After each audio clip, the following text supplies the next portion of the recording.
بسم اللہ الرحمن الرحیم۔ محترم ناظرین کرام و دوستان ذی وقار،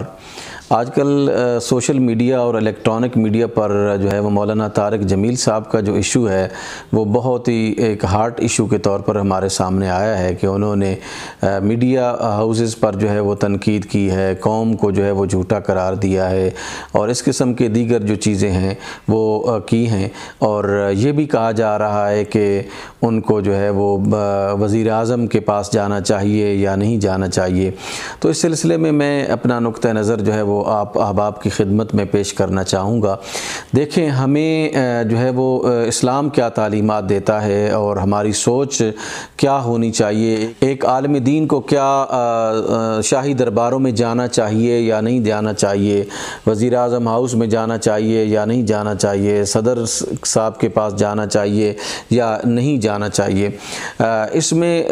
مختلف سوچیں ہیں۔ اگر تو کوئی شخص کوئی عالم دین ہو اور کوئی دین کے ساتھ وابستہ شخص ہو، دین کا نمائندہ ہو، اپنے ذاتی اغراض و مقاصد کے لیے، اپنے معاشی منفعت کے لیے، سیاسی منفعت کے لیے جاتا ہے تو یقیناً یہ جو ہے وہ قابل افسوس بھی ہے اور قابل نفرت بھی ہے اور قابل مذمت بھی ہے۔ لیکن اگر کوئی عالم دین جو ہے وہ بادشاہ کے پاس جاتا ہے، وقت حاکم کے پاس جاتا ہے، وزیر اعظم یا صدر کے پاس جاتا ہے اور اس کا جو مقصد ہے وہ چند ایسی چیزیں ہیں جو قابل اصلاح ہیں اور جن کی اصلاح کی ضرورت ہے، ان چیزوں کو اگر جو ہے وہ نشاندہی کرنے کے لیے جاتا ہے تو میں یہ سمجھتا ہوں کہ اس کو ضرور جانا چاہیے۔ علماء کرام کا یہ وتیرہ رہا ہے کہ انہوں نے ہمیشہ حکمرانوں کے سامنے جو ہے وہ کلمہ حق کہا ہے، اور یہی ایک عالم کو زیب دیتا ہے کہ وہ کلمہ حق بلند کرے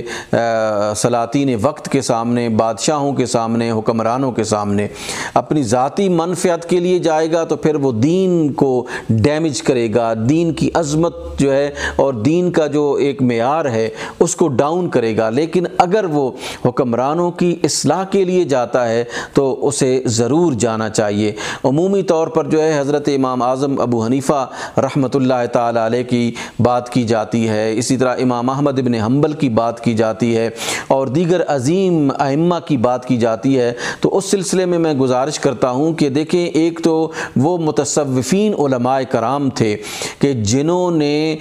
یہ مناسب سمجھا ہے کہ اگر ہم شاہی دربار سے دور رہیں گے تو ہمارا ایمان بھی سلامت ہے، ہمارا دین بھی سلامت ہے اور ہم حق کی بات جو ہے وہ کر سکیں گے، اور اگر ہم وقت حاکم کے سامنے رہیں گے اور وقت حاکم کو جو ہے وہ ہمیشہ ملتے رہیں گے تو شاید بعض اوقات جو ہے وہ حکمران ہمیں ایسی بات پر مجبور کرے گا کہ جو دین کے خلاف ہوگی، جو ضمیر کے خلاف ہوگی۔ تو اس طرح جو ہے وہ علماء کرام نے اپنے آپ کو حکمرانوں سے دور رکھا، اور زیادہ عافیت اسی میں ہی ہے کہ جو ہمارے علماء کرام ہیں وہ حکمرانوں سے دور رہیں۔ لیکن اگر کوئی اصلاح کی نیت سے جاتا ہے یا پھر اگر کوئی دین کے مفاد کی خاطر جاتا ہے تو میں یہ سمجھتا ہوں کہ حکمرانوں کے ساتھ مشاورت کے لیے اور ان کو بہترین مشورے دینے کے لیے ضرور جانا چاہیے۔ اور ہمارے علماء کرام نے بالکل جو ہے وہ یعنی مقاطعہ نہیں کیا ہے حکمرانوں کے ساتھ۔ اگر یہ راہ و رسم نہ ہو اور اگر یہ تعلق نہ ہو تو یقیناً جو ہے وہ ہم بہتری کے لیے کوئی مشورہ اپنے حکمرانوں کو نہیں دے سکتے۔ جہاں تک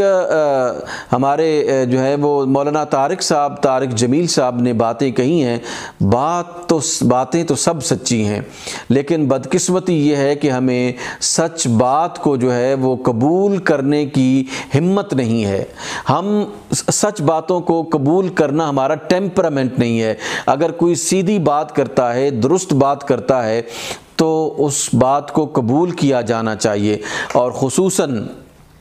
وہ اینکرز حضرات جو اس پر چیں بجبی ہیں ان کی خدمت میں گزارش ہے کہ کیا تمام کے تمام میڈیا ہاؤسز جو ہیں وہ اس طرح چل رہے ہیں کہ ان پر کسی قسم کا کوئی الزام نہیں ہے؟ کیا حکومت کے ساتھ میڈیا چینلز جو ہیں وہ وابستہ نہیں ہیں؟ حتیٰ کہ کیا میڈیا چینلز جو ہیں وہ بیرونی قوتوں کے اشاروں پر جو ہے وہ کام نہیں کر رہے؟ کون نہیں جانتا کہ یہاں پہ میڈیا ہاؤسز کے اندر جو اینکرز بیٹھے ہوئے ہیں، وہ اینکرز جو ہے وہ پاکستان کے مقدمے کو کم لڑتے ہیں، وہ اینکرز جو ہے وہ بیرونی ایجنڈے کی امپلیمنٹیشن کے لیے زیادہ کام کر رہے ہیں۔ اور اس میں کوئی شک نہیں ہے، بہت ساری مثالیں موجود ہیں کہ یہاں ریاست جو ہے اور ریاستی اداروں کا نقطہ نظر اور ہوتا ہے، اینکرز حضرات کا نقطہ نظر اور ہوتا ہے۔ اور میں آپ کو یہ بھی بتاتا چلوں کہ آج کے اس میڈیا کے دور میں آپ دیکھ سکتے ہیں کہ بے شمار آپ کو اینکرز اور چینلز ایسے نظر آئیں گے جو صبح و شام جو ہے وہ ریاستی اداروں پر تنقید کرتے ہیں، وہ صبح و شام فوج پر تنقید کرتے ہیں، ISI پر تنقید کرتے ہیں، اور وہ تمام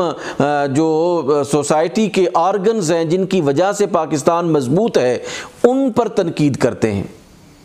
تو کیا پاکستان کا یہ ایجنڈا ہے؟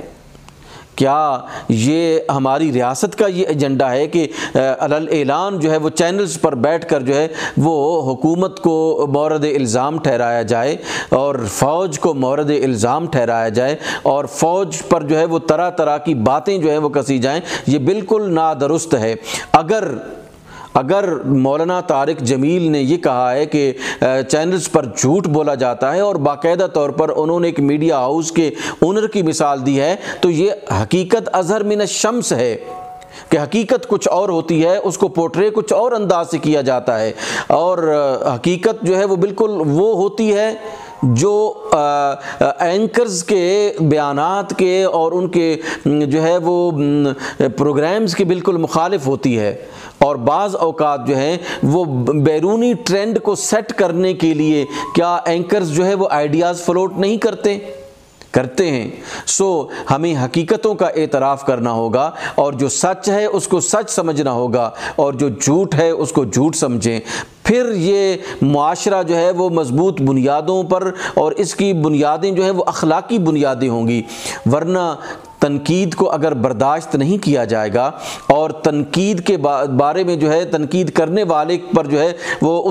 اس کی پرسنل کریکٹر اسیسینیشن کی جائے گی، تو یہ بالکل نادرست ہے۔ میرے خیال کے مطابق مولانا جمیل طارق صاحب نے باتیں درست کی ہیں، کڑوی کی ہیں، کسیلی کی ہیں، ہمیں ان کو قبول کر کے اپنی اصلاح کرنی چاہیے۔ یہی آج کا میرا پیغام۔